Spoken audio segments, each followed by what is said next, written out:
Hello friends, स्वागत करती हूँ मैं आप सभी का अपने यूट्यूब चैनल जयश्री स्टिचिंग में। तो फ्रेंड्स, आज मैं आपको बोटनेक कुर्ती की कटिंग करके दिखाऊंगी। तो देखिए, यहाँ पर मैंने ये 4 फोल्ड में कपड़ा बिछाया है। तो देखिए, ये जो खुली साइड है ये इस साइड है और जो बंद साइड है वो मेरी तरफ है। तो देखिए, इसको मैंने इस तरह से बिछाया है। देखिए, अलग अलग पीस करके मैंने इसको बिछाया है। तो आपको भी इसको इसी तरह से बिछाना है। तो देखिए, इस तरह से अगर आप बिछाते हैं तो आपके जो फ्रंट और बैक पार्ट होता है कुर्ती का वो बराबर में कटता है। तो अगर आप इसको एक साथ फोल्ड करके अगर बिछाएंगे तो वो आगे पीछे हो सकता है कपड़ा। अगर आप इस तरीके से बिछाते हैं तो ये अच्छे से बराबर में रहता है।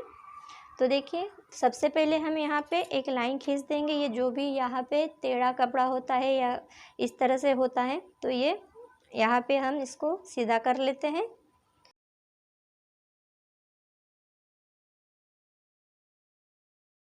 तो देखिए, इस तरह से मैंने इसको सीधा कर दिया है।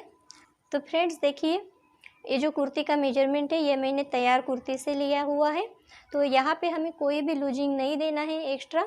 तो यहाँ पे मैंने जितना मेजरमेंट लिया है उतना ही मैं यहाँ पे ले रही हूँ। अगर आप बॉडी मेजरमेंट लेते हैं तो आपको चेस्ट में, कमर में और हिप में 2 इंच एक्स्ट्रा लेना होता है। तो वो जो 2 इंच होता है वो आपका लूजिंग का होता है।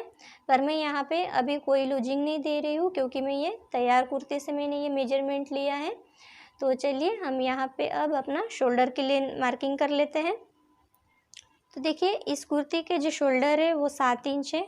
तो यहाँ पे मैं 7 इंच इसका शोल्डर लूँगी और हाफ इंच एक्स्ट्रा मार्जिन के लिए लूँगी।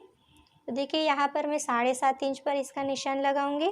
सेम निशान हम नीचे की तरफ भी लगाएंगे इस तरह से। अब हम इसको सीधा कर देते हैं। तो देखिए, मैंने इसको सीधा कर दिया है। तो देखिए, अब हम यहाँ पे आर्म के लिए निशान लगाएंगे। तो जितना हमने यहाँ पे शोल्डर लिया है उतना ही हम यहाँ पे आर्म लेंगे। तो मैं 7.5 पर इसका निशान लगाती हूँ।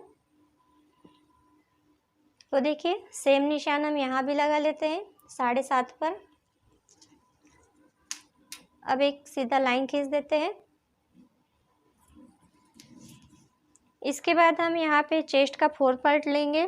तो 38 इंच चेस्ट साइज है तो हम यहाँ पे 9.5 लेंगे इसका 4 पार्ट इस तरह से। और 2 इंच यहाँ पे एक्स्ट्रा हम मार्जिन के लिए ले लेते हैं। तो अब हम यहाँ पे 1 इंच पर निशान लगा लेते हैं आर्म होल के लिए इस तरह से। अब यहाँ पे आर्म होल का शेप दे देते हैं। तो देखिए, इस तरह से आर्म होल का हमने शेप दे दिया है। इसके बाद यहाँ पे 1 इंच पर निशान लगाएंगे अंदर की तरफ। इस लाइन के अंदर की तरफ हमें 1 इंच पर निशान लगाना है इस तरह से। अब इसको यहाँ इस लाइन से मिला देते हैं। अब देखिए, हमें इसको इस लाइन से मिलाना है इस तरह से। अब इसके बाद यहाँ पे फ्रंट आर्म होल ड्रॉ कर लेते हैं इस तरह से।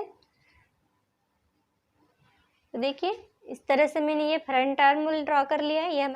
ये वाला बैक आर्म होल है और ये फ्रंट आर्म होल है। अब यहाँ पर कमर की लंबाई लेंगे। अब कमर की जो लंबाई है वो मैं 14.5 इंच ले रही हूँ इस तरह से। अब इसको भी सीधा कर देते हैं। अब साथ ही साथ हम यहाँ पे हिप के लिए भी निशान लगा लेते हैं। तो यहाँ पे हिप की जो लंबाई है वो 22 इंच में रख रही हूँ इस तरह से। इसको भी सीधा कर देते हैं। अब देखिए, यहाँ पे हम कमर का 4 पार्ट लेंगे। तो कमर की जो चौड़ाई है वो 35 इंच है तो हम यहाँ पे इसका 4 पार्ट लेंगे। 8.25 इंच पर हम यहाँ पे निशान लगाएंगे इस तरह से। और 2 इंच हमारा ये एक्स्ट्रा मार्जिन का हो गया। तो अब हम यहाँ पे हिप के लिए निशान लगाएंगे। तो हमारा हिप साइज है 40 इंच। तो हम यहाँ पे इसका 4 पार्ट लेंगे 10 इंच। और यहाँ पे देखिए 1 इंच में एक्स्ट्रा ले रही हूँ इस तरह से। अब हम इन निशानों को मिला देते हैं।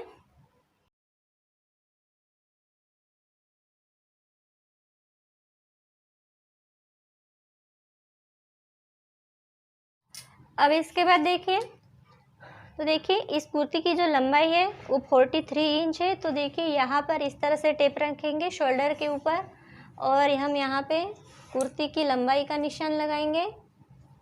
कुर्ती की जो लंबाई 43 इंच है तो ये कहाँ पे आ रही है, यहाँ आ रही है इस तरफ। तो यहाँ पर हम ये 43 पर एक निशान लगा लेते हैं। तो देखिए जबकि कुर्ती की जो लंबाई है वो 43 इंच है, तो 43 इंच पे हमें 1.5 इंच प्लस करना है। 1.5 इंच इसलिए क्योंकि नीचे की तरफ हमें 1 इंच फोल्ड करने के लिए लगेगा और ऊपर के साइड हमें 1/2 इंच मार्जिन के लिए लगेगा। तो उसके लिए हमें यहाँ पे 1.5 इंच एक्स्ट्रा लेना है। 43 हमारा ये लंबाई का हो गया, तैयार लंबाई हमारी 43 इंच है और 1.5 इंच हमारा ये एक्स्ट्रा मार्जिन का हो गया। तो देखिए मैं यहाँ पे 44.5 इंच पर यहाँ पे निशान लगा देती हूँ।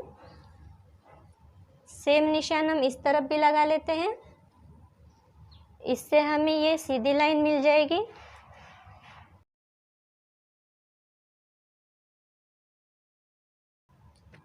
तो देखिए इस तरह से मैंने यहाँ पे इसको सीधा कर दिया है। तो देखिए हमने यहाँ पे हिप साइज का 4 पार्ट लिया था, तो कितना लिया था, ये हमने 10 इंच लिया था।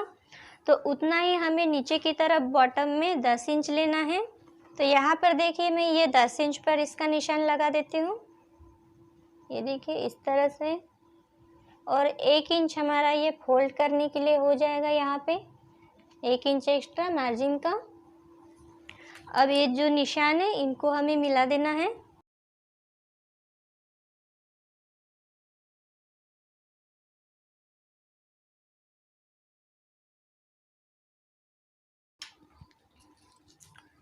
तो देखिए इस तरह से मैंने इनको मिला दिया है निशानों को। अब हम अपने नेक की तरफ आते हैं। देखिए तो देखिए इसके बाद हम नेक की चौड़ाई लेंगे। तो नेक की चौड़ाई में यहाँ पे ले रही हूँ 4.25 इंच। तो इस तरह से मैं नेक की चौड़ाई ये 4.25 इंच मैंने ली है। अब इसके बाद देखिए हमारा जो बैक नेक है, तो देखिए बैक नेक जो है उसकी लंबाई 3 इंच है। तो मैं यहाँ 3 इंच पर इस तरह से निशान लगा देती हूँ, इस तरह से।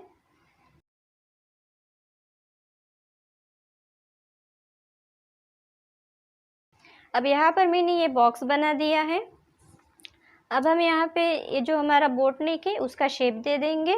तो देखिए अगर आपको यहाँ पे बोट नेक का परफेक्ट शेप देना नहीं आता है तो आप क्या करेंगे, देखिए ये जो हमारा बॉक्स है यहाँ पे इस कोने से आपको अंदर की साइड इस तरह से 1.5 इंच पर इस तरह से निशान लगा लेना है और इसी निशान से हमें अब यहाँ पे बोट नेक का शेप दे देना है।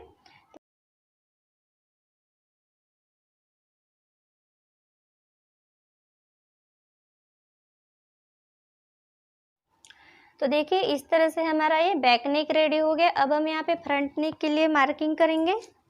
तो अब हम यहाँ पे सामने की गले की लंबाई के लिए निशान लगाएंगे। तो मैं यहाँ 4.5 इंच पर इसका निशान लगाऊंगी। 4.5 इंच इसकी लंबाई होगी सामने के गले की। तो इस तरह से इसको मैं सीधा कर देती हूँ।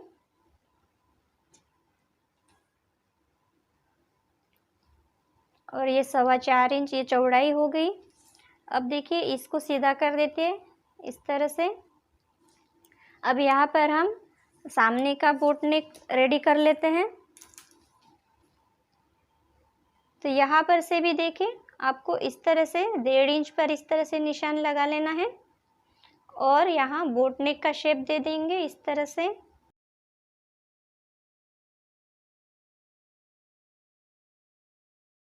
इस तरह से मैंने इसको भी डार्क कर लिया है। तो देखिए इस तरह से हमारा ये सामने का गला हो गया। अब इसके बाद क्या करेंगे, देखिए यहाँ पर 1/2 इंच हमें शोल्डर डाउन करना है। देखिए इस तरह से। अब मैं यहाँ पे एक तिरछी लाइन खींच देती हूँ। देखिए इस तरह से ये हमारा हो गया शोल्डर डाउन। तो फ्रेंड्स देखिए जब भी हम बोट नेक बनाते हैं या फिर कॉलर नेक बनाते हैं तो हमें इस तरह से शोल्डर डाउन करना होता है। जब हम कॉलर नेक बनाते हैं तो वहाँ पे हमें 1 इंच का शोल्डर डाउन करना होता है यहाँ पे। अब हम यहाँ पे बोट नेक बना रहे हैं तो हम सिर्फ यहाँ पे 1/2 इंच का शोल्डर डाउन करेंगे। तो देखिए फ्रेंड्स इस तरह से हमने ये बोट नेक कुर्ती की यहाँ पे ड्राफ्टिंग कर ली है। अब हम इसकी कटिंग करेंगे।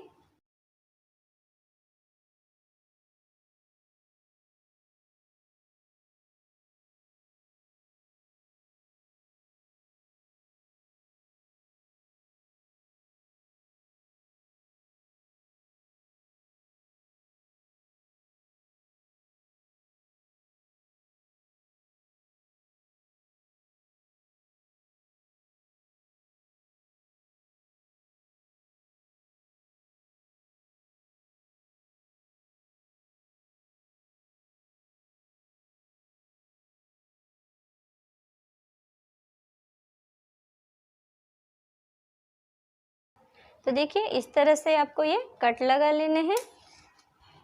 तो देखिए इस तरह से हमारा ये हो गया फ्रंट पार्ट। तो यहाँ पर अब हम ये बैक पार्ट अलग कर लेते हैं।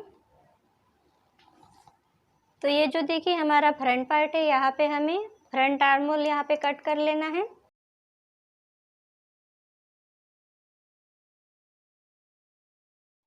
तो फ्रेंड्स देखिए ये जो हमने बोट नेक बनाई है यहाँ पे, इसको भी हम कट कर लेते हैं।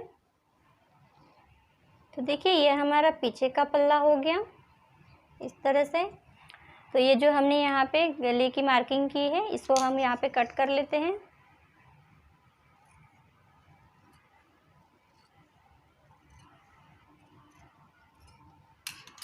तो देखिए इस तरह से मैंने इसको कट कर लिया है। अब हम फ्रंट नेक की कटिंग करेंगे।